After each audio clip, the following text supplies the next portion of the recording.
Jon Feingold. Welcome to the LYHL podcast. It's such a pleasure to have you here. I'm really excited just to see where the conversation takes us today. With what I know about you, I think you're just going to have so many valuable insights to offer. Thanks. I'm very excited to be here. Yeah. So, just a little bit of reference to listeners is that I know Jon just almost I would say kind of like peripherally or marginally through your partner and that was back from Los Angeles days and you're now on the East Coast and so I'm just really excited to hear what you have to say today. Thanks. Yeah, the LA days seem far away in part because a pandemic hit. But yeah, a lot of good LA memories. I know. Well, things are still carrying on here, so do come back whenever, absolutely. Well, I'd love to hear, just we'll launch right into the questions that kind of guide our conversation. And so, Jon, how would you describe your work and vocation? I am a law professor. So the reason I left LA is because I got a job at Boston University School of Law. And so I've been here now just over 3 years. And so, yes, that's my job. And happy to talk about the details. But yeah, so I'm right now sitting in the BU Law Tower looking over the Charles River. Sounds beautiful. Is it beautiful right now in February, or is it a little rough? So, I mean, today's overcast and it's the mix of the climate emergency giving you 65-degree days that sort of feel beautiful, but also are concerning, and you wish it was actually a foot of snow on the ground and 12 degrees. But Yeah, yeah, yeah. it's strange because in LA, I don't know if you check in on the weather, but today was like a low of 39 and Whoa. yeah, we've got some highs in the 50s and 40s this coming week. And that's kind of how it's been in general since November. So we're having very wintry. There's been zero beach days since November, and it's very like, what is going on for sure? Um, so can you tell us a little bit more about your work and kind of what interests you, like in terms of what you're doing now, and then maybe just kind of like your journey to where you're at and kind of passions that you have? Yeah, totally. So, and this sort of takes me back to LA because Yeah, I went to law school at UCLA, not because I'd ever been to LA before. I mean, I grew up in Massachusetts and hadn't really ever thought that real people lived in LA. But uh, UCLA is at the time, and maybe still is, the only law school in the country that has a formal specialization in critical race studies, which hmm. is an area of study that most people had never really heard about a couple years ago, but now has received a lot of unfortunate attention. And so, yeah, so I went to UCLA for that program, and that has so interests in race and racism have always, been at the forefront of my interests, and it led to a few different things between law school and here. But now at BU, much of my scholarship and research is informed by critical race theory. And yeah, so that's always something that I'm thinking about and writing about. And the classes that I teach include property law, which is a standard first year course, which I think most students, presume is going to be dry and boring and maybe based on some arcane feudal Sure, law, sure. um, but is in many ways a story of American racism because it is rooted, our Yeah. property law regime is rooted in conquest and slavery. And so there's few things that you can talk about now without finding some connection, some more direct, some more attenuated to that sort of moment in which the country's foundation was forged. And so part of, yeah, and so I'm teaching property law right now. My students have a midterm on Tuesday, so we'll have a Hmm. review session tomorrow. And yeah, that's sort of what's going on these days. That So there's a lot packed into there. Because I think some good things happened to you in LA. So I think you found some real people in LA. Uh, um, and I didn't realize that about UCLA. Did you say it's the only or was the only? So at least at the time, it was the only law school in the country that had a formal specialization in critical race studies. There were certainly other institutions that had, opportunities to take classes that were really intentionally taught from a critical race perspective. And it's possible that now maybe one or two other schools have a formal specialization Sure. on those lines. But at best, at most, it's a handful, and maybe it's still only UCLA. Yeah. Um, as a white male, like how did you come to have like this interest and passion, want that specialization?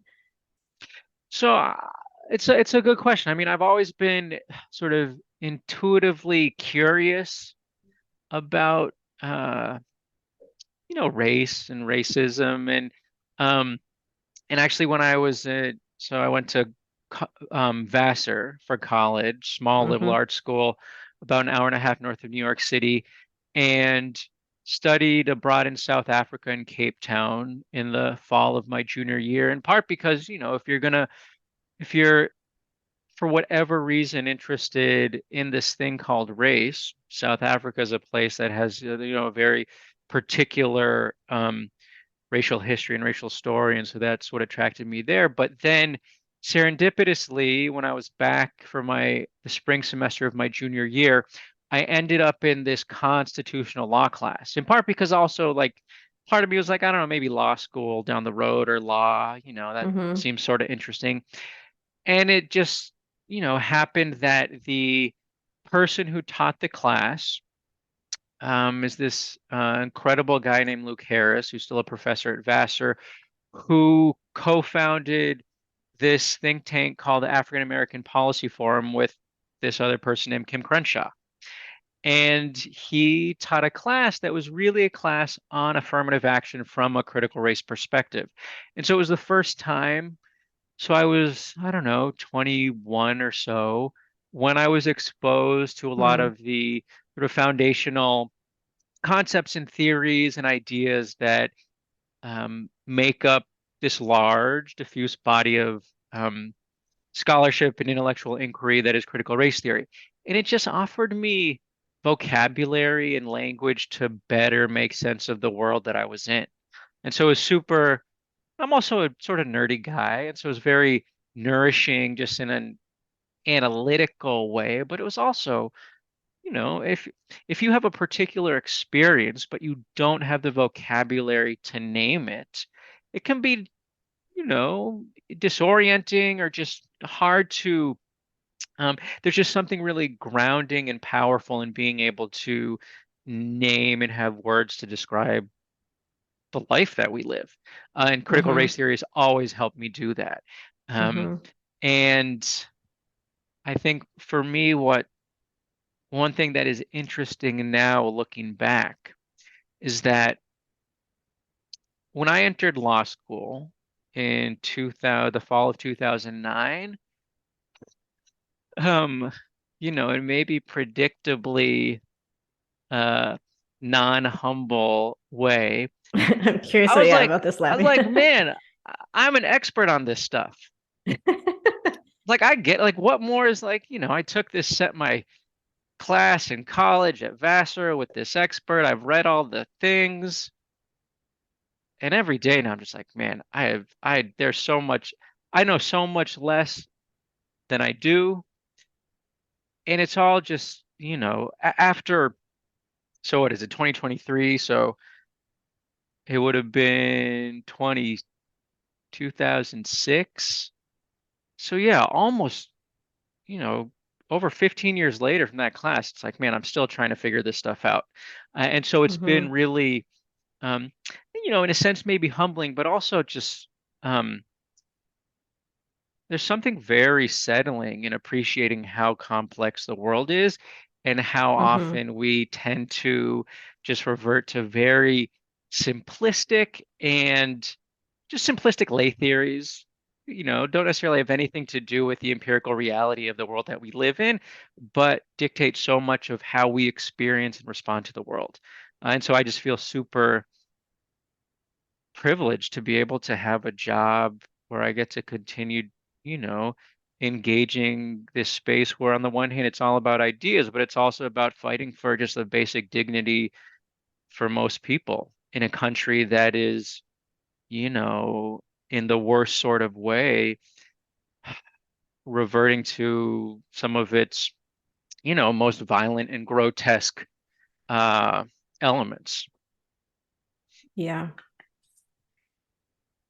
Ooh, um, I think there's a lot of places we could go. I'd like to give you the opportunity, and not that you need it, but to the people that listen to, um, and not that it's not available out there and that there's not resources, but for people that are listening that are hearing different things about critical race theory, like how would you describe it? So I think, certainly a really good question for anyone who's like, man, what is this term? Why is it getting so much buzz? So, and yeah, there's a lot of really good literature out there. I host my own little podcasty thing called Race Class, which they're very quick, like 25-minute episodes that if someone's just wants to hear what some random guy who thinks of himself as an aspiring critical race theorist, how he talks about and thinks about race, that's an easy way to do it. But one just very basic way to sort of think about critical race theory, and so it comes out of law schools and law professors, majority of whom are professors of color, though not only professors of color, who are grappling in the 70s and 80s with this really key question. Why is it that we do not seem to be solving racial inequality, even though racial discrimination is now prohibited? And so it's this conundrum. The Civil Rights Act of 1964, Voting Rights Act 1965, we have these laws that are making it unlawful to discriminate on the basis of race. But the material reality on the ground isn't changing. And so why is that? Like, it seems simple enough that if you prohibit racial discrimination, then you're going to be able to actually transcend out of, this, you know, essentially period of American apartheid into one where you actually get racial equality.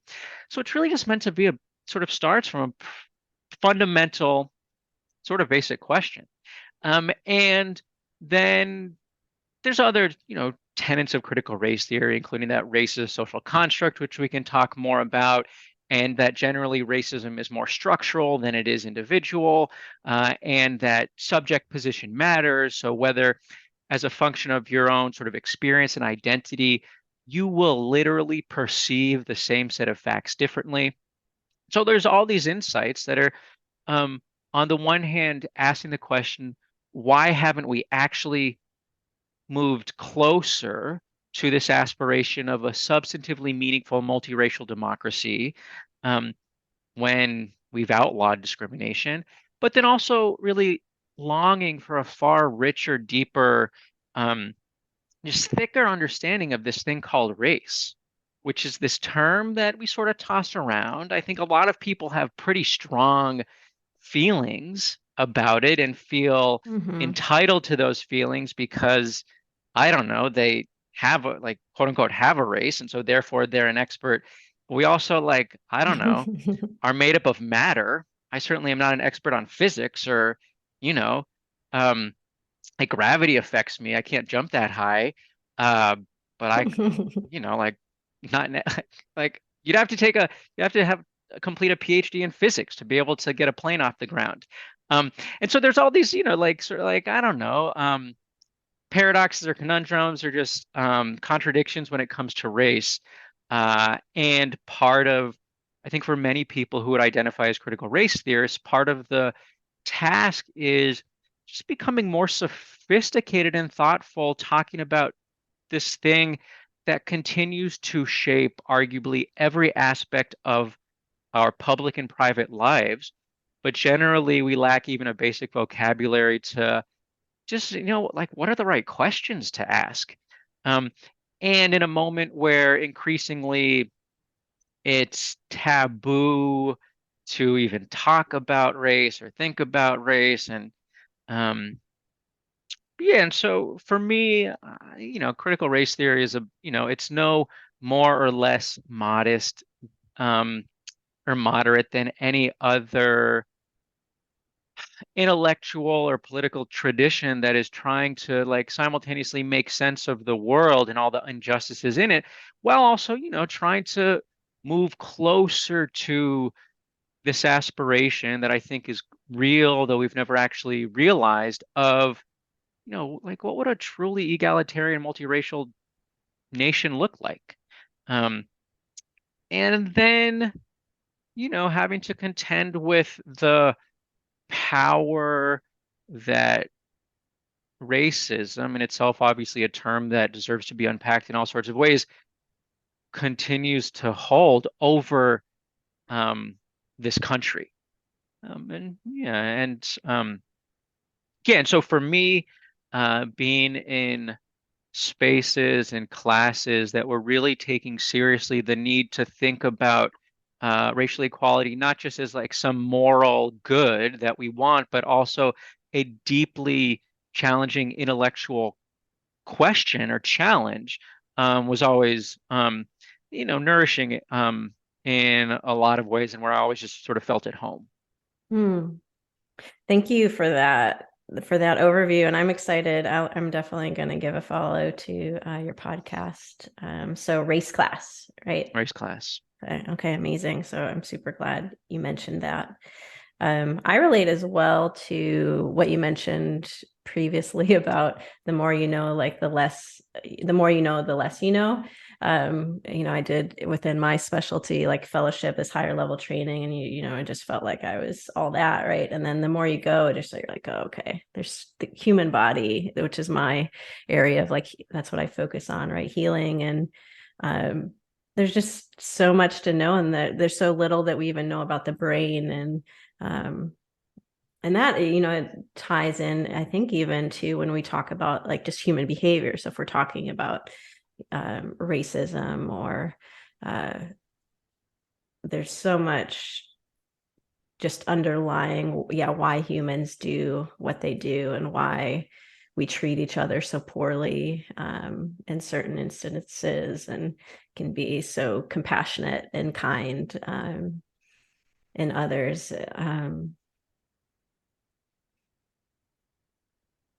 So we could for sure just talk and we'll just see how this integrates into additional questions. But I really appreciate that. And I'm glad that people have resources. And if you have any other resources that you'd like to provide, I can put that in the show notes to point towards people. Yeah, if there's So anything you want to here, rattle off. so on Yeah, my yeah. bookshelf, so Victor Ray, I really should know where he's a professor. Where are you? Uh, for some reason, I can't even pull it quickly. But he wrote this great sort of primer on critical race theory, that is a really, really accessible text for non-lawyers, for academics to understand what is this body of scholarship. And he and I share not just interest in the subject matter, but a little like our own sort of trajectories. He also went to Vassar. And again, like I should know this, but I assume that that was probably at least a point in his life when he was exposed to critical race theory, and now is Mm-hmm. doing super groundbreaking work of his own. Cool, cool. I look forward to reading that. Thank you for that recommendation. And yeah, I think you can be. We don't need to know everything about everybody else. That's part of like how I even structure this. Is I don't necessarily do my research. I just sit down and let people present themselves however they want to, and it's just a joy to hear that unfolding. Versus like, okay, how are you going to do on Jeopardy when they ask you like what university you went to? Um, all right. So, second question that we like to discuss here at the LYHL podcast is what do you think it means to live your healthiest life? That is such a brutal Just a light question one, to just ask. light. And yeah, I mean the so I don't know. I guess there's a few ways that I can respond to that question, but it really is just hard to 3 years plus into this pandemic that has flipped everything upside down in all sorts of ways, where we're simultaneously still living through or dying through or being sick through the consequences of it, but are sort of, you know, collectively in lots of different ways over it and acting like it's not real or taking different sort of precautions or not. Um, but yeah, so I guess that's just the opening caveat that it's Hmm. particularly hard to think about it. But I guess for me, so I often think of and this maybe is part of the like the critical race theory piece, but both thinking in terms of individually, like for Hmm. me, or what do I think is important for individuals Yep. to do in Yep. order to, live their healthiest life. But then like structurally, like communally, Hmm. what is the context or the structures that we need in order to actually be able to live healthy, dignified lives? And at least for me, like increasingly my sense is it doesn't matter what your sort of how disciplined you are, what your work ethic is, or how committed you are. If life is not structured in a way that actually is going to enable you to have access to the things that you need to be healthy, then maybe not game over, but you got to be pretty heroic to get the things you need.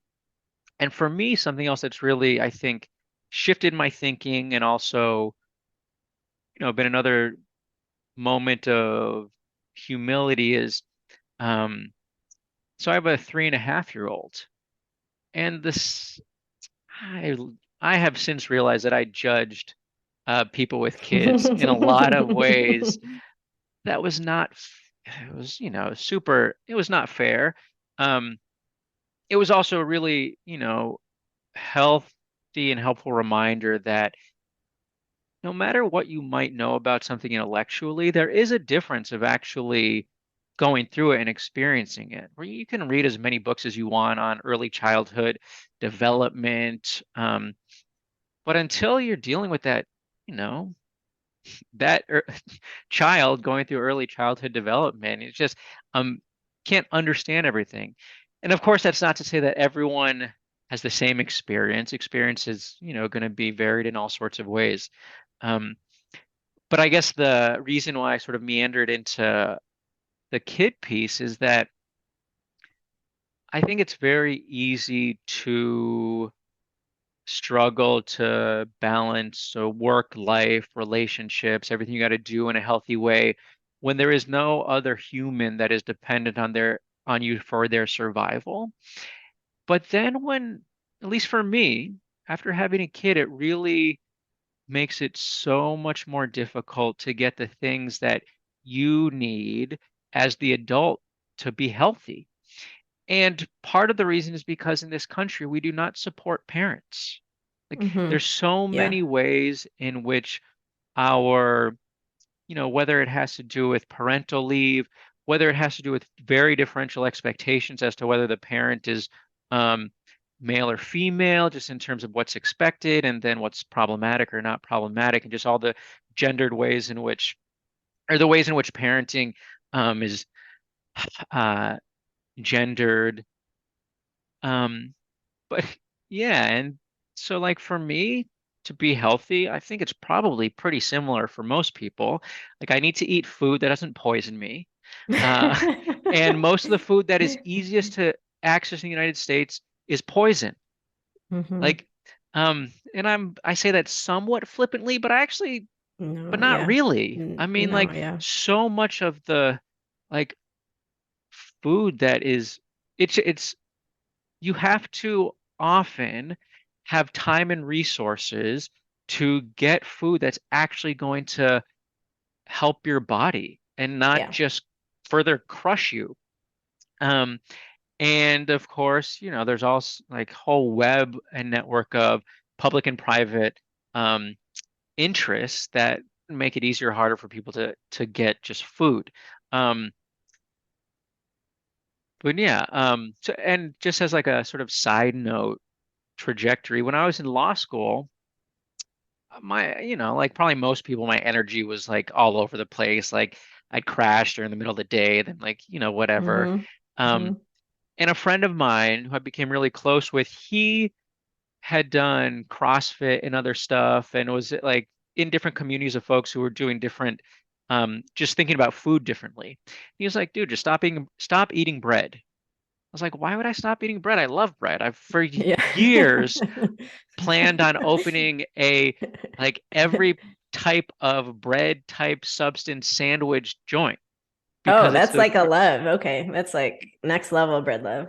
yeah, like I like, Yeah. it's and he's like, no, don't eat the bread. It's, it's leading to, it's there's the gluten stuff and the sugar stuff, and it's just leading to spikes and crashes. And so I stopped eating bread. And in ways that, and I've always been skeptical of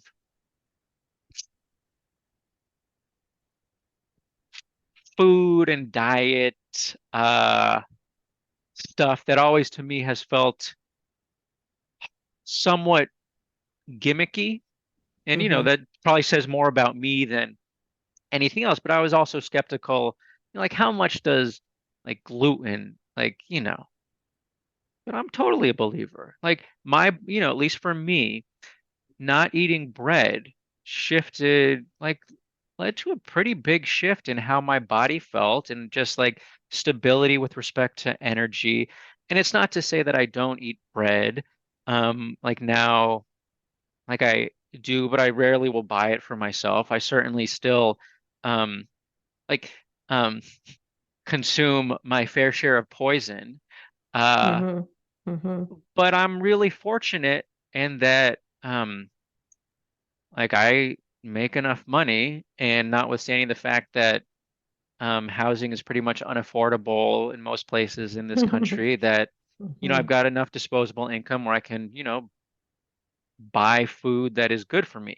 And I also um you know figured out, had time to get comfortable in a kitchen and make my own food. And so like, so which is just to say that I'm lucky that I'm able to avoid poison generally. And I also don't actually have much of a sweet tooth. So Hmm. sort of sugar is not something that um I have to like struggle with. But so yes, like food's important, sleep. For Hmm. me, one of the earliest things personally that I realized is that I just need more sleep than I think the average person, and it was Hmm. something that I needed to prioritize for health. Yeah, Um, same here. Yeah. Having a kid totally can mess that up. Uh, and but yeah, I think that we are, for a lot of people, probably maybe the world, this country, acculturated into um lifestyles and habits that justify sacrificing certain things um, in order to be able to do or get other things. And I think sleep is something that's often sacrificed. And I don't know, it's something that my body does not deal with well. And so, yeah, like I go to bed super early in a way where my like high school self would be super embarrassed by. Um, Yeah, yeah. yeah. Um, and then, so yeah, like for me, so food is key. Sleep is key. Uh, Working out is key. Mm. Maybe for me more than food and sleep. Something both physically, also, emotionally, cognitively. And I don't actually know anything about any of this stuff except that, like, if I go a few days without being able, it I start to feel it in different sorts of ways. But in this life that I'm currently in, where I have limited time and a kid who, you know, is 3.5, but apparently still relies on me for a lot of things, means that for the past couple of years, I've been waking up around 5 a lot of mornings to work out. And I Mhm. also, there was a point in my life when I was like, why do people wake up so early to go to the gym? Like I would get to the gym sometimes at 6:30 which was way too early then, and people would be leaving, and I'm Mm. like, what? It's like you Who don't are these have to people? make that choice. And now I'm embodying that person that I was judging. Mm-hmm. Um, Mm-hmm. which again, maybe all just a reflection of me in different sorts of ways. But it is, yeah, like my spouse and I like have a lot of conversations on the different trade-offs that we make and trying to navigate a life where time is so precious. And yeah, like if I'm gonna be exhausted, or if I'm gonna get an extra hour of sleep, or if I'm gonna work out, which probably also means pulling, tweaking something in my back, because I'm certainly not investing in any recovery or like, cool down or stretching post workout. It is like get loose enough to do something that's, 18% chance of leading to injury and then run home.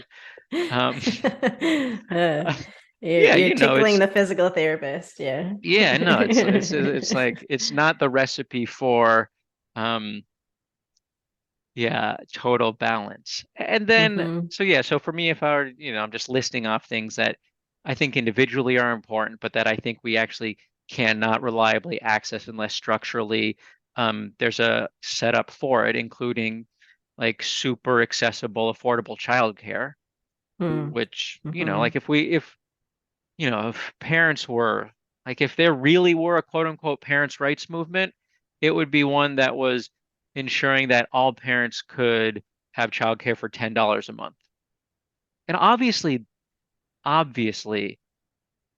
the wealthiest country in the history of the earth has resources that could make it possible for all parents to have childcare for $10 a month if the political will were there. But Mm-hmm. different conversation. And the last thing for me, I guess, is, the meaningful um, human contact and relationships. Yeah. And which I think, yeah, one of the hardest aspects of the past 3 years, from sure a lot of people, certainly me, was how isolating life became through the Mm-hmm. pandemic, and particularly where for, 15 years or so of my life. Is that right? Yeah, doing the math. Eating communal meals, prepping and eating communal meals with other Mm-hmm. people had just become a staple. In Mm-hmm. part because I do think there's something that is so, you know, um, yeah, just, I don't know, nourishing, I guess is the word I often Mm-hmm. default to, but about being able to be with people around food, Yeah. especially cooking it, making it. Yeah. Um, Oftentimes turns out that a little bit of alcohol can like, you know, uh, make it even more lively and relaxed and stuff. Yeah, and that was just sort of cut out. And Mm. apparently we are social beings. And Mm-hmm. no, and so the same friend who sort of turned me onto the less gluten diet um, would also say something like it's like who you're with, not where you're at. One of those sorts of things. I would always be like, nah, it's actually where you're at. Like I'd much rather be somewhere than somewhere else. But I think he's right. Like Mm. if you've got the right people around you, you can make a lot pretty, great. But no matter where you're at, if you're just, you know, doing it solo, limits to it. Mm-hmm.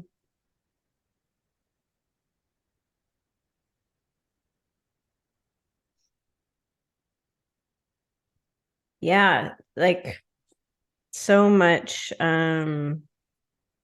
Yeah, you're hitting a lot of like what I think too, like our kind of pillars of just healthy human living. And it's an interesting, yeah, it's very interesting the perspective that you're bringing about just structurally and communally. And I'm definitely interested in seeing like how that plays out as we continue to talk. And if you have any kind of suggestions for that. I was this is not very well processed because, well, I think this is why I have this podcast, right? Is because I think a lot about like what it means to lead a healthy life. And so it's just fun to draw people into the conversation and see what perspectives that they have. But I was thinking last night of the interaction between individual and communal, individual, like, and well, that's it, basically. And there seemed to be like a framework for me. And I don't know if you're familiar with I was thinking about the Enneagram. I'm not sure if you're familiar with that. It's like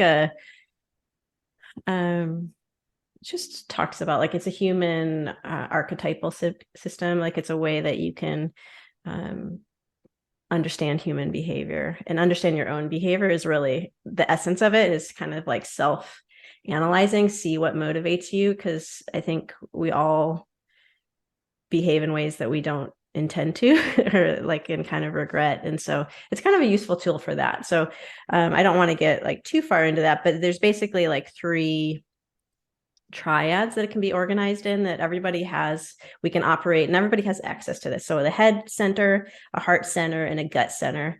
And basically, so on an individual level, we tend to operate in one or the other. So you and I seem to be more intellectual, kind of, probably like in our head a lot. But for us to be healthier, and I'm sorry, I apologize if you don't identify this way, but maybe I need to get more in touch. For me, I'll switch back to me. So I need to get maybe more in touch with my emotions, or I need to trust my intuition more. And increasingly, I do that, and I think that that's made me a healthier person. I'll still like have the bias towards. I really enjoy thought processes and thinking through why things are the way they are, but that needs to not be like how I just go through the world. If I do, my life is pretty limited, right? It limits me from love. It limits me from those just the wisdom that an intuition, right? You can just, you're like, I can't explain, I just know that this is the right thing to do. And for the first time, I made the connection. To me, that seems like, really, so I have to process this. It's been about 12 hours, right, since I really started to think about it. But I think you can overlay that, if that's like a human healthy, is like that we're integrated in these ways and we can operate in all these centers. I think you could probably analyze organizations or cultures that way. And it just really kind of shows you, because you have all the other things you can look at, like morally or legally. But if you look at like what a society values, is it just like all up? Like I feel like we're a pretty like intellectual society, like in the US or like Western culture, that there's not this heart of really caring for one another. And there's not as much of well, this is the right thing to do. Well, how do you know that? I know it because I know. And that's why I'm behaving ethically. And, I don't have to go through a theory per se to know that it's just how people should be treated. Right. So it kind of makes me, I appreciate what you're saying about like the structural, and it's just helping, it's getting things pinging around in my head. And if there's anything you'd want to share right off the cuff, but I'm interested in seeing if you have any thoughts as we go about that, and what you're pointing towards more structurally and healthier living. So, I guess one of the reasons why I, intentionally highlight the structural piece is that I think that living in the United States, you are constantly having to both resist and fight back against different sort of national mythologies Mm-hmm. that are tied to, individualism, work ethic, pulling oneself up by their bootstraps, which is, Mm-hmm. really, I think many of us are acculturated into Mm-hmm. notions that whether or not one lives, with the security of uh, sort of wealth in this country is a function of individual attributes. And that's a really um, powerful story that I personally think is just empirically fraught in all sorts of ways. But it does lead to, I think, um, if we are overly focused on individuals, then, um, or sort of this an individualist frame, then if the problem that you've identified is that parents are not sleeping enough, then the Mm-hmm. questions that you're going to ask is, well, what are these parents doing wrong? Like, Mm-hmm. what is it that these parents are not doing that they could be doing? What are the choices that Mm-hmm. they're making that they shouldn't be making, as Mm-hmm. opposed to like widening your lens and asking, so structurally, why is it that it's hard for these parents to get the sleep that they need? And then that's going to, at a minimum, just invite you to look at um, just childcare options, work options, housing options, and then all these other forces that are going to make it so that at 10 at night, parent either is able to go to sleep or is having to pull a night shift or is having to work at home or is having to like never actually shut down. And so part of like my part of why I am constantly um, trying to shift conversations to structural is not because I necessarily mean to sort of predetermine the answer to a Mm-hmm. question, but Mm-hmm. because I think too often do we focus on what individual people are doing or aren't doing.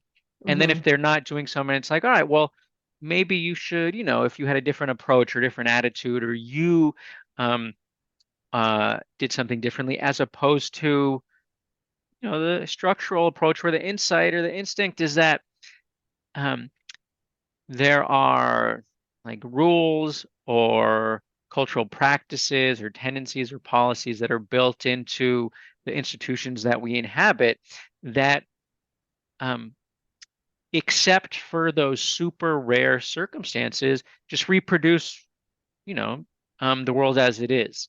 And certainly, I think that applies to health and living a healthy life. Mm-hmm. And then I think, yeah, also just sort of disaggregating, but of course, like at the level of the individual or the um, communal, you could disaggregate those entities into, like you were talking about, the intellectual or the heart or the gut in different sorts of ways. Um, and so, yeah, which I think is all probably sort of helpful frameworks or rubrics just to in a more granular way disentangle the various sort of forces or dynamics that Mm-hmm. are leading either institutions to behave in a particular way or people. Mm-hmm. Mm-hmm. Great. I appreciate that. Humility and like the nudge, like there you I see that like cohabitating in you is you're like, I can see this and I can confidently say that we need to be thinking structurally, right? That we can't just be thinking individually, but not coming in like you might have these are some things I think that would be really good things to do, but really like just coming in saying, yeah, this is complex. And, but as we consider health, we need to, um,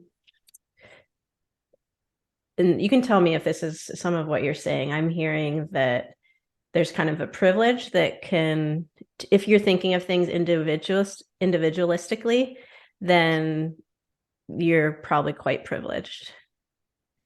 Well, I actually not saying quite that. Okay, yeah, yeah. Uh-huh. I think that if you live a privileged life in the United States, it likely means that you either have benefited from some sort of intergenerational wealth transfer, you Yeah. received money from parents or others, um, or that you happen to have a job that pays you a significant amount of money. So you're buffered against all of the ways in which the government has essentially pulled out of supporting regular people.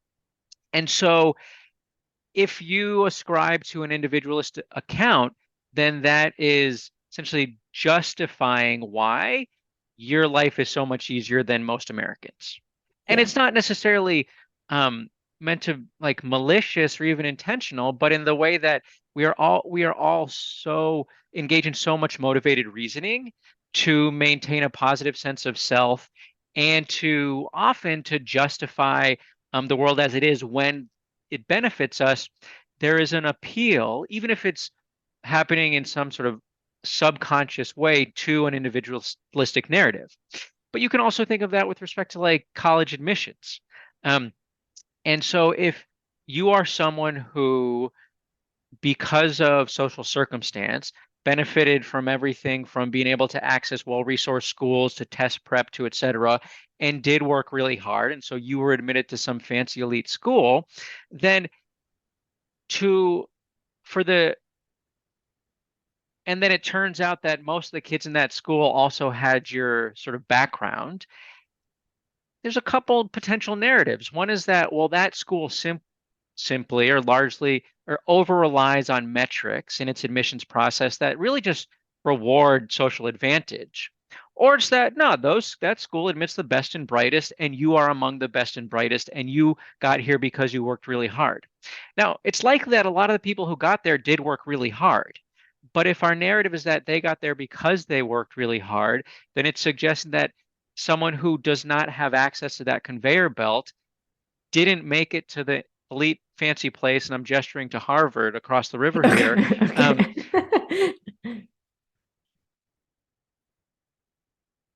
Okay. trait. And, just in the sort of ecosystem of ideas and ideologies and narratives in the United States, this idea of success through individual effort, I think, is a dominant narrative.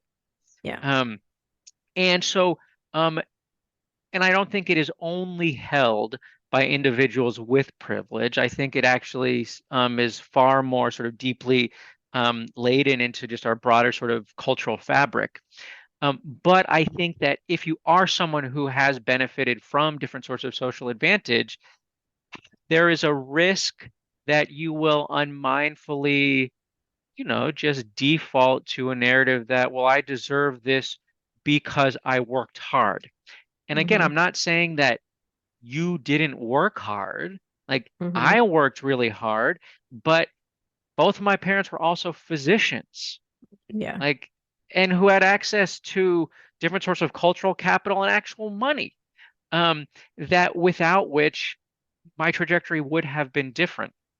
Um, and but no, there's so many, uh, maybe not so many, but there's certainly um, a number of very powerful narratives in this country that I think often function to legitimize inequality. Hmm. Um, and part of Mm. the goal for me in teaching and learning is to try to, at a minimum, will name the narrative or name the assumption and then prove it. Like Mm. if we're gonna, to the extent, and I certainly, I'm not sure much of this country is in a sort of an intellectual um, orientation to much of anything. Okay. Um, Yeah, you're good. though that's not to say I It doesn't, think, I'm not saying they necessarily have good, because your thoughts could be very, it mhm. doesn't mean you have good thoughts, but yeah, carry on. um, but um, we have constant political fights in this country over like why is the world like why do things look the way that they look? And if the theory is, well, it's this way because the people who just have more wealth deserve it, I want some facts. Like, Mm. and you're not going to get much if you actually have a, thoughtful, comprehensive look as to why um, the world is the way that it is, and to just, like, um, yeah, to rely on lay theories about, I don't know, individual merit and talent, you know, intellectually, it's super dissatisfying because you're not actually Mm. engaging all of the powerful forces that actually structure our lives. Hmm. Hmm. I'm going to be reflecting on this conversation for a while for sure. And I'll enjoy a re-listen to as I try to like kind of take in all the things that you're offering. So thank you so much. What would you say you're currently learning about living your healthiest life? You already maybe touched on some of this, but if we take that learning to like in real time, and you talked a bit about a friend that's kind of dropped some gems over time that you had to kind of contemplate for a bit before. But yeah, is there anything right now that you're learning about healthy living? Hmm. The challenges of uh, healthy living, maybe. I guess, so for the first time in I'm not, I'm relatively not that old. Certainly have only been an academic in sort of this professional capacity for a few years, which is not long, but I'm certainly have been affected by the just totally toxic, often inhumane political environment that we're Mm, in, and just the ratcheting up of just really explicitly animus-laden, dehumanizing rhetoric and yeah. laws and physical Yeah. violence targeting different communities. Um, Hmm. it's Yeah, I mean, I think that it's a, and so I am in certain respects as insulated or buffered against the worst of what is going on in the country right now because I live in Massachusetts. So it's a super blue state. I'm a professor at Boston University, which is very protective both of academic freedom broadly, but also has a center of anti-racist research. And so Hmm. is, Hmm. in a top-down way, um, uh, committing to, broad fields of academic inquiry that are under attack in other places. Where if I lived in Florida now, like Hmm. I couldn't live a healthy life. Hmm. There's nothing like if you're in Florida is just one example, but and so for me, what I've been grappling with in part through my scholarship to try to make sense both of what's happening now in the country, but then also why it seems often so hard to actually see in a clear-eyed way what's happening in this country, um, Mm, is to try to really deliberately map some of the concrete actions that political and other forces and actors are taking now to what we saw in the 1960s and with backlash to Brown v. Board, which was 1954, and then the Civil Rights Act of 1964, but then also going as far back as the end of Reconstruction in the 1870s. And, you know, the we are increasingly a country where your individual safety in a very real sense and inherent dignity is a function of the state you live in. mm, And I think mm, and that's really, I think, pretty destabilizing, especially if you grew up like I did, being sort of often implicitly, sometimes explicitly, though often implicitly, growing up in this notion of American racial progress yeah. and progress broadly, just of this sort of um, uh, unavoidable linear movement to a society that was more inclusive and more just, um, anchored by civil rights. But I mean, because that's not the country we live in right now. Yeah. And there are, and if not, yeah, and so it is destabilizing to, yeah, to be in a country that it's in no way like most of the, yeah, looks in many ways more like the 1950s or the 1930s or the 1910s in a lot of key respects than the 1990s. Mm. Not to say the 1990s were some golden age. No, no, yeah. But if you're charting kind of progress or progression or regression, yeah, point taken. Um, yeah, I hope, that it's tricky. Like what you're bringing up is, yeah, you're saying destabilizing, right? And so there's kind of emotions that brings up in me of like, or just thoughts about like, okay, well, where does hope fit in, and where does as we because I think a little bit about that, like, okay, yeah, things, and then I have hope that there is like a revolution happening, that there are things, but it awakens these underlying infections, if we were to use like a metaphor, like of the human body, and apply it, on a country, or hopefully even globally. Hopefully there's like a awakening up and then exposing of this problem. And so it feels uncomfortable. It does feel unstable, but I'm hoping personally that it's more of that it's not a regression, but it's just more of an exposing of where we had learned to put band-aids over things, that now we're going to actually address some things. And it's exposing people that are really not on board with any of what was going on, right? And yeah, 'cause otherwise things get really tricky, I guess, in terms of like living a healthy life when you don't have like the hope. Whew, yeah. That's some of what's getting stirred up for me. Um, but I think it is so important that we do take it is extremely sobering. And I think that's why it's so hard for so many white people to do this kind of work, right? Because it is very sobering to see our country for what it is, and to see like what that means for like the livelihood of people, and then you have to decide what you're going to do about it, right, on an individual, and like what steps are you going to take within your community. um Thank you so much for that. So, final question. So, as we think kind of bigger, so what is something that you wish more people knew about living their healthiest life? Oh, that's a good question.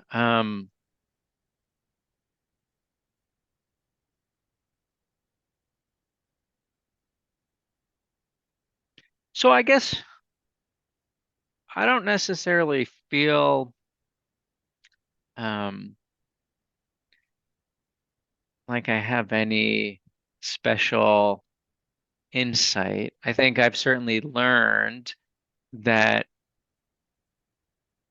my um, perspective or like own insight on what is uh, necessary for sort of, individual health shifts, and has shifted often as Mm, a um, mm-hmm, uh, byproduct of just shifting personal circumstance. Um, mm-hmm, and yeah, and just, increasingly appreciating how um, uh, sort of unstable the present often is. Um, and um, yeah, I don't know. It's not a very uh, you know, uh, robust response. I don't know. I think you said something earlier in the conversation about how we, often act in ways that um, are, not ways that we want to be acting. Um, mm-hmm, and I think that, yeah, so Kiese Layman is a Black author from Mississippi who was actually a professor at Vassar when I was there. But he wrote this memoir, Heavy, a couple years ago that appropriately got a ton of acclaim. And something that he engaged in that work and has elsewhere is how sometimes we are the worst to the people that we should be the best to. yeah, yeah, Um, mm-hmm, and when I grew up, my and like, someone would say something mean to me or whatever, my mom would often respond by saying, well, it's about them, it's not about you. That Mm-hmm. doesn't make it feel any better. But Mm-mm. I think that there is a lot of insight there where if we are wanting to be personally responsible, not just to ourselves, but others, figuring out how to own and hold ourselves accountable when we are engaging in that way of the people who we should be the warmest to and the most generous with when we're the coldest to and the least generous toward, that it's probably not about them. Yeah. And Mm-hmm. it's if it's partly us, and there's something that I would imagine is somehow connected to not living in the healthiest sort of way. Um, uh, but yeah, so I don't know. Maybe that's totally non-responsive. Maybe it just opens up another thought. But I don't know. I Yeah, guess yeah. yeah, because I think um, and then another question is like, well, what do we actually have control over Yeah, sure. Sure. individually? Yeah. Like, a lot of the structural stuff, like we actually like individual people are implicated in all sorts of ways, but maybe, as much as the question is, well, what could we be doing differently about us? Like, are there things that we can be doing to, you know, improve making it more possible for someone else to be living that healthy life? Mm-hmm. Um, or are we doing something that's, undermining uh, Mm-hmm. that prospect or possibility for someone? And does it happen to be one of those people in our life that we should be the best to, whether it's a partner or a kid or a sibling or a friend? Uh, and then, yeah, maybe my mom was also right that it's um, the person who, and then there's this, you might have seen it, this sort of silly, stupid movie, Bullet Train or something that got hyped on Netflix over the holidays or Oh, something that I yeah. watched I it. don't know that one. Brad, yeah, Yeah. so I, randomly, I think watched it one night. Brad Pitt is in it. It's, Oh, okay. sort of random movie. Mm-hmm. And he's just, interesting character, says a lot of lines. And he has this one line where he's like, I don't know, a trained assassin, but it's sort of a Right. Yeah. comedy Yeah. sort of thing. And he's like, and someone like tries to kill him, and then he looks at them, he's like, or looks at the camera, he's like, hurt people hurt. Uh, and it's, it's like, Yeah. I probably shouldn't, maybe that's, maybe if that's where I'm going for my insight. But I don't know. I Yeah. guess there's just a link between the advice. Sometimes the basic, like just like basic stuff that can make it into that sort of movie and that sort of one-liner actually holds a lot of wisdom. Yeah. Yeah. Yeah. Yeah, I think I'm hearing, and that resonates with me like I really believe like to change bigger things, we have to first start with ourselves, right? Because you could be the leader of amazing, and it happens all the time. If you think like we could just say religion, for example, like a religious institution, and if you have somebody that has really impact and they're doing all this good, and then you find out that their like moral character is not consistent with like what has been presented as like how they should live and how they've been telling other people, that it's fundamentally disruptive to a very large group of people. Whereas if that person had really focused and lived from a core outward, right, and then stepped into the leadership, but you're doing it from a place of integrity, that doesn't quite happen, right? That wouldn't be, it's like your influence, right? It's like, and it's kind of owning that your influence isn't, I'm thinking kind of, uh, it's, do what I say, not what I do, right? That, but really what people do and like just the being around us is like, it's like, how do we treat people? And it's not just the words that we say, but it's, how are we using our time and our energy? And so like you highlighting, um, your impact on the people closest around you. And I definitely absolutely believe in those ripple effects of that. Yeah, hurt people hurt. And so if those people around, if the inner circle around that person had been, more loving or supportive to help them through their hurt or cause less harm or like apologize for the harm that they caused, then yeah, maybe we wouldn't go around being quite so aggressive in LA traffic or it's probably pretty bad in Massachusetts, I imagine too. Um, but that seems true. And what you're saying, kind of like this core thing is like how and that prompt, what I heard that as is like, how are your actions impacting others? Are your actions, whether explicitly like what you're thinking that you're doing, and then implicitly like just as your behavior, how is that impacting other people's ability to live their healthiest life? And I think that is woefully under considered. um Yeah, and then I mean, I'm sure there's going to be um, varied perspective on this, but I have to assume most of us have suffered some trauma in the past few years with the pandemic and everything yeah, that it has, yeah, and all the ways in which it's been at minimum disruptive. And so means we're all hurt right now. And if hurt people yes, hurt, then yeah, what are we all doing to, yeah. collectively and individually, um, yeah, whether it's heal or deal with or navigate a time that remains traumatic in a lot of different ways. Yeah, I think that's poignant, and it kind of brings it back full circle, just how you, even as we started to get into health, that's kind of, it was like caveat, or like let's put it in the context of that. Okay, where are we historically? And some people would say like we're post pandemic, but I teach at a university as well, but I'm on the health sciences campus, right? And when I go over by the hospital, everybody has masks on, right? But when I treat in my clinic, it's just like a switch. You go to the grocery store, but even my clinic, increasingly, I'm having to hand out masks as people aren't having that expectation that there's still that risk. Nonetheless, students are getting COVID and having to like can't do their testing. They're still getting tested, and so there's some knowledge of it. Oh, we're still in a pandemic, right? And a patient be positive, and he can't be in.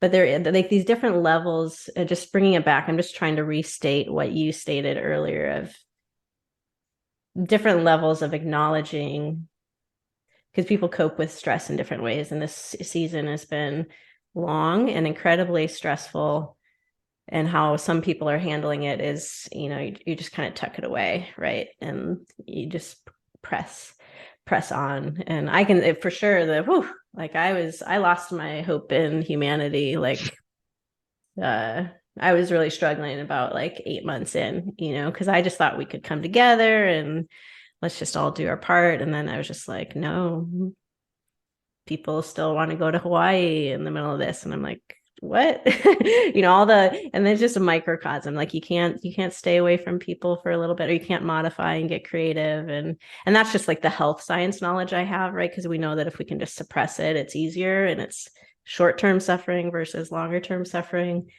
But I think those are good reminders. So how I'm hearing like how are actions impacting other people's ability to live a healthiest life? And then let's not forget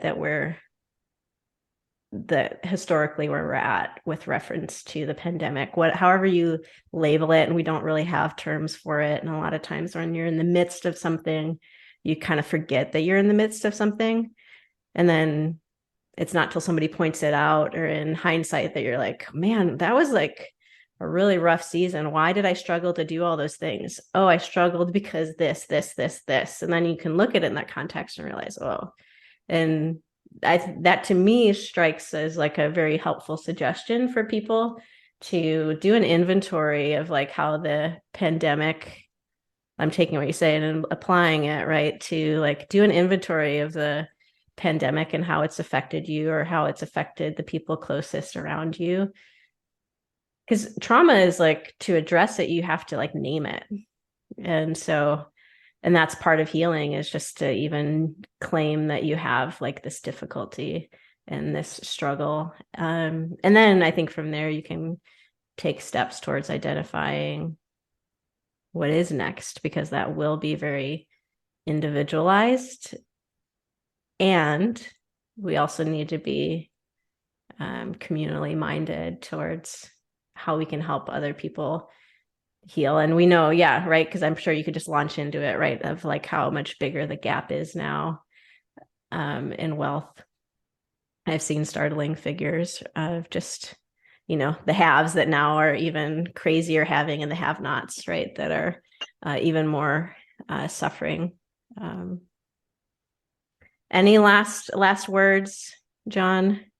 No, I think that was a nice way to um, sum it up. So I'll just leave it there. No, I thank you so much for sharing with us your insights and passion. I'm really excited about some of the book reads and race class.